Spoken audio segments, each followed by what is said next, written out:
2 সপ্তাহেরও কম সময় বাকি আছে টি-20 বিশ্বকাপের, কিন্তু বিশ্বকাপ নিয়ে জটিলতা কমছে না এখনো। বাংলাদেশকে চূড়ান্ত সিদ্ধান্ত জানিয়ে দিয়ে স্কটল্যান্ডকে আমন্ত্রণ জানিয়েছে আইসিসি। এবার নতুন করে সামনে এসেছে পাকিস্তান ইস্যু। গত কয়েকদিন ধরে গুঞ্জন উঠেছে বিশ্বকাপ বয়কট করবে পাকিস্তান।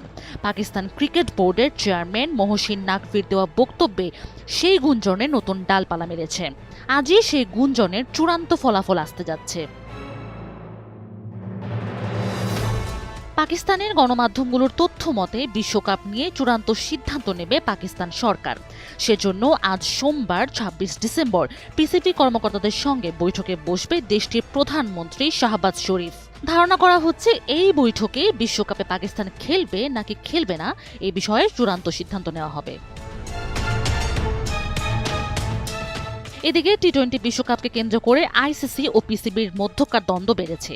সম্প্রতি বাংলাদেশের সমর্থনে পিসিবি প্রধান মহসিন নাকভির করা এসব মন্তব্যে আইসিসি ক্ষুব্ধ হয়েছে বলে জানিয়েছেন ভারতের একাধিক গণমাধ্যম। বাংলাদেশের এই ঘটনাকে কেন্দ্র করে পাকিস্তানও যদি শেষ পর্যন্ত বিশ্বকাপ থেকে সরে দাঁড়ানোর সিদ্ধান্ত নেয়, তবে দেশটির ক্রিকেটের উপর কঠোর নিষেধাজ্ঞা আসতে পারে বলে আভাস পাওয়া যাচ্ছে। ভারতীয় সংবাদ মাধ্যম দ্য ইন্ডিয়ান এক্সপ্রেসের এক প্রতিবেদনে জানানো হয়েছে, পাকিস্তান যদি টুর্নামেন্টে অংশ না নেওয়ার পথে হাঁটে, তবে আইসিসি তাদের উপর বহুমুখী নিষেধাজ্ঞা আরোপ করতে পারে, যা শঙ্কায় ফেলবে দেশটির ক্রিকেটের ভবিষ্যৎকে। এর মধ্যে রয়েছে পাকিস্তানের সব দ্বিপাক্ষিক সিরিজ স্থগিত করা, পাকিস্তান সুপার লিগে বিদেশি ক্রিকেটারদের খেলার অনুমতি না দেওয়া এবং এশিয়া কাপের মতো টুর্নামেন্ট থেকে নিষিদ্ধ করা।